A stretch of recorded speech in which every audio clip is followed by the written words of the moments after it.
بسم اللہ الرحمن الرحیم ایاک نعبد و ایاک نستعین. جناب امین اسلم، آپ کو، زرتاج گل آپ کو، اور ساری جو ہماری کلائمیٹ چینج کی منسٹری ہے، میں آج آپ سب کو خراج تحسین پیش کرنا چاہتا ہوں کہ آپ نے پہلے تو یہ سوچا اس کمپٹیشن کا، یہ شہروں کے اندر کمپٹیشن، اور پھر جب شہروں کے اندر کمپٹیشن تو اس کا مطلب جو شہروں کے ایڈمنسٹریٹرز تھے، ڈپٹی کمشنرز، ان کے اندر کمپٹیشن، اور پھر آپ نے ہمارے ملک کی جو سب سے بڑا اثاثہ ہے، ہماری یوتھ، جن میں والنٹیرزم کا جذبہ ہے.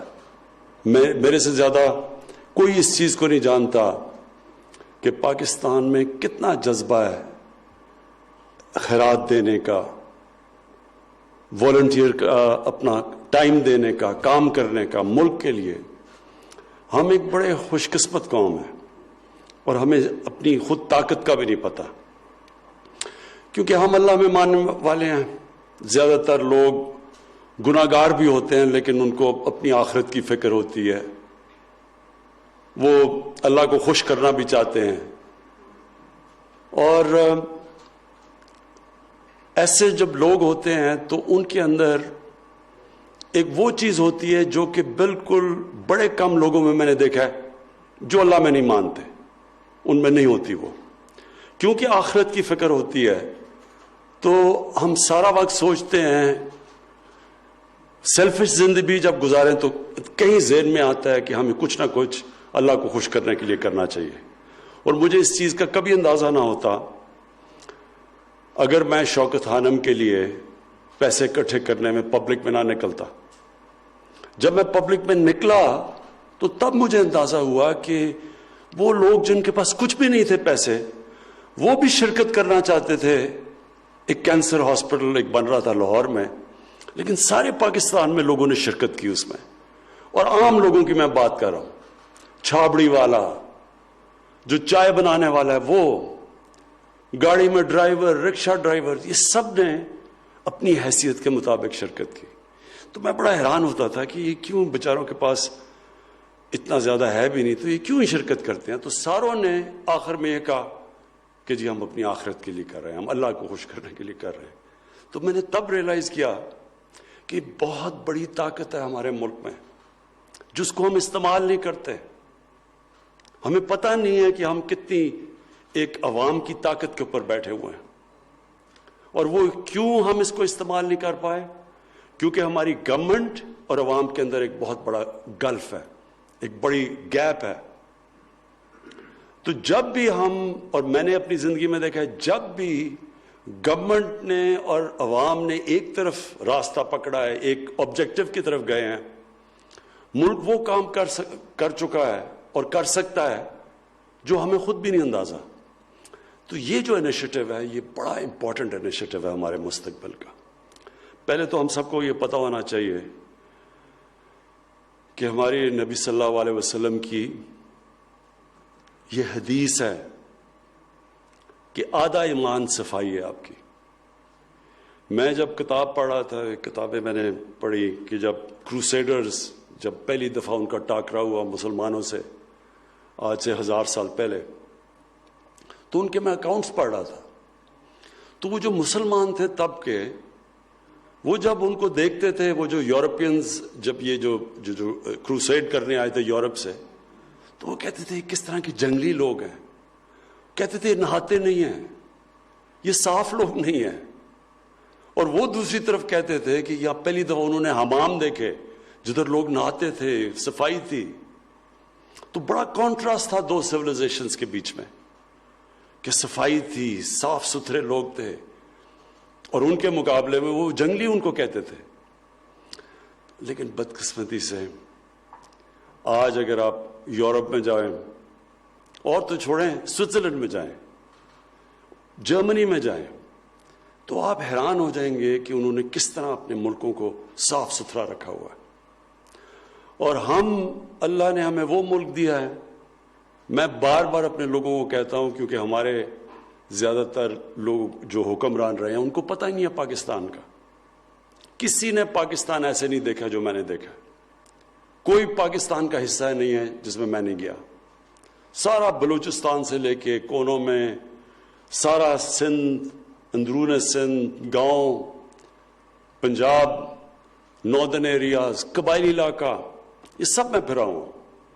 میں آپ کو یقین دلاتا ہوں کہ شاید ہی اللہ نے کسی ملک میں اتنی نعمتیں اپنی بخشی ہیں جو پاکستان کو اس نے بخشی ہیں. ہم نے ان نعمتوں کی قدر نہیں کی اب تک. میں نے اپنی آنکھوں کے سامنے پاکستان کے جنگلات تباہ ہوتے دیکھے. ہم نے اپنی زندگی میں دیکھا ہے کہ جو پشاور تھا اس کو کہتے تھے سٹی آف گارڈنز. پشاور کے اندر ہم نے تباہی دیکھی آہستہ، ان پلانڈ سیٹلمنٹ، درخت اڑتے دیکھے ہیں. لاہور، میں تو لاہور میں بڑا ہوا ہوں. لاہور کے اندر یعنی ایسی صاف شہر تھا لاہور. ہم تو جدھر زمان پاک میں رہتے تھے وہ تو ایسے تھا کوئی دیہات تھی. ہم تو وہاں بڑے کھیتوں میں آرام سے، بلکہ جب مال روڈ سے H S N college cross کرتے تھے ٹیمپریچر ڈراپ ہو جاتا تھا کیونکہ وہاں ساری ہریالہ تھا. پانی نلکے کا پانی میٹھا تھا، اور پشاور کا پانی تو لوگ منرل واٹر سمجھ کے سارے پاکستان میں پیتے تھے، ایسا صاف پانی تھا. تو یہ جو تباہی آئی ہے یہ ہم نے اللہ کی نعمتوں کی قدر نہ کر کے ہم آج یہاں پہنچے. لیکن اللہ نے انسانوں کو اتنی قوت دی ہے، جو انسان کی جو ول ہے، جب ایک انسان فیصلہ کر لیتا ہے تو انسان کچھ بھی کر سکتا ہے. لیکن سب سے پہلے وہ ارادہ کرتا ہے، وہ مینٹلی سوچتا ہے کہ میں نے ایک تبدیلی لے کے آنی ہے اپنی زندگی میں. اور اس میں قرآن کی آیت ہے کہ اللہ کبھی کسی قوم کی حالت نہیں بدلتا جب تک وہ قوم خود اپنی حالت بدلنے کی کوشش نہ کرے. تو یہ جو کلین گرین کا ہم نے فیصلہ کیا ہے، جو ہم نے اپنے سامنے اپنے شہروں کو تباہ دیکھا ہے، کچرا، گندگی. کراچی کیسا ہوتا تھا؟ کراچی آپ جاؤ، گندگی کے ڈھیر لگے ہوئے ہیں. سمندر میں سارا ہم سیوریج پھینک رہے ہیں کراچی کا. وہاں مچھلیاں، وہاں بیچارے جو مچھیرے تھے وہ اندر جانا پڑتا ہے ان کو مچھلی پکڑنے کے لیے، کیونکہ وہاں مچھلیاں ختم ہو گئی ہیں جدھر جدھر وہ سارا گند جاتا ہے. اور جو آب و ہوا ہے، میں تو لاہور کی بات کر سکتا ہوں. لاہور کے اندر جس طرح کی اس وقت پولوشن آتی ہے، یہ اس مہینے میں اکتوبر میں اور نومبر میں، کیونکہ لاہور میں پچھلے 20 سال کے اندر 70% درخت کٹ گئے ہیں لاہور میں. صرف آپ گوگل کر لیں کہ 20 سال پہلے لاہور کیا تھا اور اب دیکھیں تو 70% وہاں کا گرین کور ختم کر دیا ہے. اس کا مطلب کہ جو درختوں نے جو آکسیجن دے کے پولوشن کم کرنی تھی وہ پولوشن پھیل گئی ہے. اور پولوشن کا یہ حال ہے کہ لاہور کے اندر جو لیولز ہیں پولوشن کے، اب وہ دنیا میں جو خطرہ کہتے ہیں نا کہ جدھر انسان کی صحت کو خطرہ ہوتا ہے، اس سے کئی زیادہ لیول اوپر چلے جاتے ہیں یہ مہینے اکتوبر، نومبر اور دسمبر. اور مجھے خوف کیا ہے کہ ہم نے اور اللہ کے کرم سے اچھی پالیسیز بھی بنائی، قوم نے بھی مل کے کیا. جو پاکستان نے کرونا کا جس طرح ہم نے مقابلہ کیا اور جس طرح کرونا کے لیے ہم نے پالیسیز بنائی، آج دنیا اکنالج کرتی ہے کہ پاکستان سے سیکھو. ورلڈ ہیلتھ آرگنائزیشن کہتی ہے کہ پاکستان ان 4 ملک میں ہیں جنہوں نے سب سے بہترین فیصلے کیے کرونا سے اپنی قوم کو نکالنے کے لیے، کہ اپنے لوگوں کو معاشی تباہی سے بھی بچا لیا. معاشی تباہی تو ساری دنیا میں آئی ہے کرونا کی وجہ سے، لیکن پاکستان نے اس کے سب سے برے اثرات سے بھی بچا لیا بنسبت ہندوستان، جدھر سب سے زیادہ تباہی آئی ہے ان کی معاشیت کو، اور اپنے لوگوں کو جانیں بھی بچا لی کرونا سے. لیکن مجھے ڈر یہ ہے کہ ان 2 مہینے میں، یہ جو اکتوبر کا اور نومبر کا مہینہ ہے، اس میں جو پولوشن ہے، وہاں جس لیول کی اب پولوشن ہوتی ہے اور اس کی وجہ سے ویسی وائرسز پھیل جاتی ہیں لاہور میں، تو ہمیں خوف یہ ہے کہ اب یہ اس وقت وہ شہر جدھر پولوشن زیادہ، مثلا فیصل آباد ہے، لاہور ہے، کراچی ہے، پشاور ہے، گجرانوالہ ہے، جدھر زیادہ پولوشن لیولز ہیں، اور جدھر پولوشن جب سردیوں میں پولوشن زیادہ ہوتی ہے اور ٹھنڈ ہوتی ہے تو وہ اوپر بیٹھ جاتی ہے شہر کے، اس سے ویسے وائرسز پھیل جاتی ہیں. تو ہمیں یہ خوف ہے کہ یہ کرونا پھر سے نہ سیکنڈ سپائک نہ آ جائے. تھوڑے کیسز بڑھ رہے ہیں لیکن ہمیں خوف ہے کہ زیادہ تیزی سے نہ بڑھے، جس کو مانیٹر کر رہے ہیں ہم. کہنے کا میرا مطلب یہ ہے کہ یہ ہے ٹائم قوم موبلائز ہو. جس طرح یہ جو والنٹیئرز ابھی آپ نے دیکھے، میں آپ کو خاص خراج تحسین پیش کرتا ہوں اور اپنے ڈپٹی کمشنرز کو بھی، کہ یہ ہے ٹائم کہ قوم اور گورنمنٹ مل کے اپنے بچوں کی، اپنے آنے والی نسلوں کی، ان کے مستقبل کو بچائے. ریفارسٹیشن کی ضرورت ہے پاکستان میں. ہم نے تباہ کر دیے اپنے جنگل. میں نے اپنی آنکھوں کے سامنے بڑے بڑے جنگلات تھے. میں خود بچپن میں جاتا تھا چھانگا مانگا، کندیا میاں والی میں اتنا بڑا جنگل ہوتا تھا. ہم نے اپنی آنکھوں میں یہ سارے ناردرن ایریاز میں جب شروع میں یہ جب ابھی کارکرم ہائی وے بھی نہیں بنی تھی، جب میں گلگت ادھر ان علاقوں میں گیا، جس طرح ہم نے اپنے جنگلات کی تباہی کی ہے، اس کا آخر میں نقصان اٹھانا پڑتا ہے ہماری آنے والی نسلوں کو. اس لیے ایک تو ہمارا 10 ارب درخت کی جو ہمارے ایک بہت ایمبیشس جو ہمارا ٹارگٹ ہے، ایک تو وہ ہے. دوسرا اپنے شہروں کو صاف کرنا. یہ جو سالڈ ویسٹ کی بات کی ہے کہ جب وہ اٹھا لیتے ہیں پھر پتہ نہیں اسے کرنا کیا ہے. اب تو دنیا میں جو ویسٹ ہے وہ اس سے تو بڑا پیسہ بنتا ہے، اس سے ہم بجلی بنا سکتے ہیں. تو اس کے اوپر بھی اب ہم لگے ہوئے ہیں. ہم نے کانٹریکٹس دیکھ رہے ہیں باہر سے کمپنیز کہ ہم کیسے سالڈ ویسٹ سے بجائے اپنے ہمارے شہروں میں لوڈ سیٹنگ ہو، اسی ویسٹ سے اس کو بھی ہم استعمال کر لیں، شہروں کے اندر بجلی بھی بنا لیں، اور وہ بجائے ہمارے لیے ایک بوجھ بنا، مشکل بنے، اس کو ہم پروڈکٹیو کر دیں. تو اس کے اوپر بھی اب پوری کوششیں ہو رہی ہیں ہماری کہ سالڈ ویسٹ سے بجلی بنائیں. لیکن جو 2 چیزیں ہم نے کرنی ہے، اپنی ہوا، اپنی جو پولوشن ہے ایئر پولوشن، اس کو، اور دوسرا جو ہمارے دریاؤں کے اندر ساری جو گندگی جا رہی ہے اس کو. اب یہ لگتا سب بڑا مشکل کام ہے، کیونکہ جب ایک سارا معاشرہ یہ پرواہ نہیں کرتا کہ ہوا کی پولوشن ہو رہی ہے، دریاؤں کی پولوشن، جب معاشرہ پرواہ نہیں کرتا تو تھوڑے سے لوگ جب شروع ہوتے ہیں تو لگتا ہے کہ یہ بہت مشکل ہے، یہ کیسے ہوگا. پہلے مائنڈ سیٹ چینج ہوتا ہے، پہلے لوگوں کی سوچ چینج ہوتی ہے. یہ ہمیشہ یاد رکھیں، تبدیلی پہلے ذہنوں میں آتی ہے پھر زمین پہ آتی ہے. پہلے ہم نے سارے لوگوں کو بار بار یہ سمجھانا ہے کہ یہ ہم اپنے ملک کی تباہی کر رہے ہیں. یہ خوبصورت ملک جو اللہ نے ہمیں دیا ہوا ہے، اس کی تباہی کر رہے ہیں اگر ہم اسی طرح اس کو پولوٹ کرتے رہے. پہلے ہم نے ادھر سے شروع کرنا ہے. اور پھر جو یہاں ڈپٹی کمشنرز نے کیا،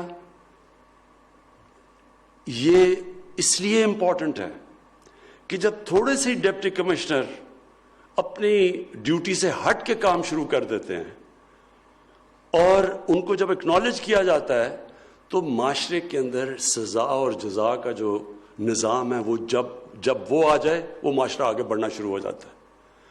اگر کوئی پوچھے نہ کہ اچھا جی شہر میں گندگی ہے اور ایک ڈپٹی کمشنر کام کرے باقی نہ کرے، تو اور اگر اسے پوچھے بھی نہ، وہ محنت بھی کرے، کوئی اکنالج ہی نہ کرے، تو کیوں محنت کرے گا آگے.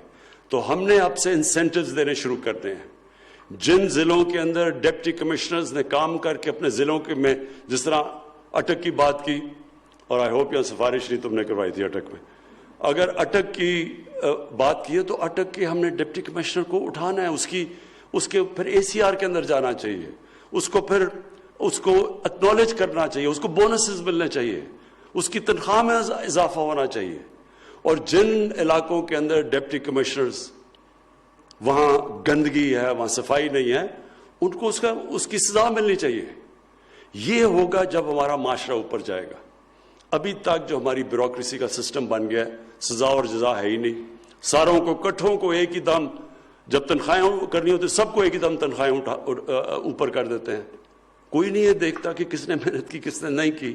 تو ایک تو یہ ہو گیا. اور دوسرا جو والنٹیئرز، ان کو، یہ تو خاص لوگ ہیں اس ملک کے، اور یہ آپ نے 1,20,000 کی بات کی، یہ جو ہمارے ٹائیگرز ہیں وہ بھی تقریباً ماشاءاللہ 10 لاکھ سے اوپر ہیں. ہم نے اب اپنے والنٹیئرز کو پوری طرح اپنی ایڈمنسٹریشن کے ساتھ مل کے اس اب پوری مہم میں شرکت کرنی ہے. اور مجھے یہ بھی خوشی ہے کہ سارے شہروں نے فیصلہ کیا ہے, سارے پاکستان کے شہروں نے, کہ وہ اب اس کمپٹیشن میں پورا حصہ لیں گے. اور انشاءاللہ ہم اب اس کی جو پرائز ہے وہ بھی بڑھائیں گے. ان کو یہ زیادہ انعام دیا کریں گے, بجائے لاکھوں کے کروڑوں روپے کے انعام دینے چاہیے ان شہروں کو جدھر لوگ کام کرتے ہیں. کیونکہ وہ آپ یہ سمجھیں نا کہ جو اپنے شہروں کو صاف اور شفاف رکھتے ہیں تو ان کے لیے تو کروڑوں روپے کا بونس بھی کچھ نہیں ہے, کیونکہ وہ لوگوں کی جانیں اور زندگی بہتر کرتے ہیں, اور بچوں کی خاص طور پہ. اب لاہور کے اندر جو پولوشن آتی ہے, اتنا زیادہ نقصان ہوتا ہے کہ آپ کوانٹیفائی نہیں کر سکتے کہ اس پولوشن سے کتنی بیماریاں ہوں گی, کتنے لوگ مریں گے, کس قسم کی اس کی بچوں کے اوپر کیا افیکٹس آئیں گے. یہ تو اس کی تو آپ اس کو تو چند سالوں کے اندر اثرات سامنے آتے ہیں. تو جو بھی اس میں محنت کریں گے انشاءاللہ ہم ان کو پوری طرح ریوارڈ کریں گے. میں پھر سے آپ کو مبارک دیتا ہوں, اور یہ بڑا زبردست آپ کا انیشیٹو تھا, اور آپ کی منسٹری کو میں مبارک دیتا ہوں. میں پھر سے اپنے ڈپٹی کمشنرز کو اور اپنے والنٹیئرز کو سب کو آج خراج تحسین پیش کرتا ہوں.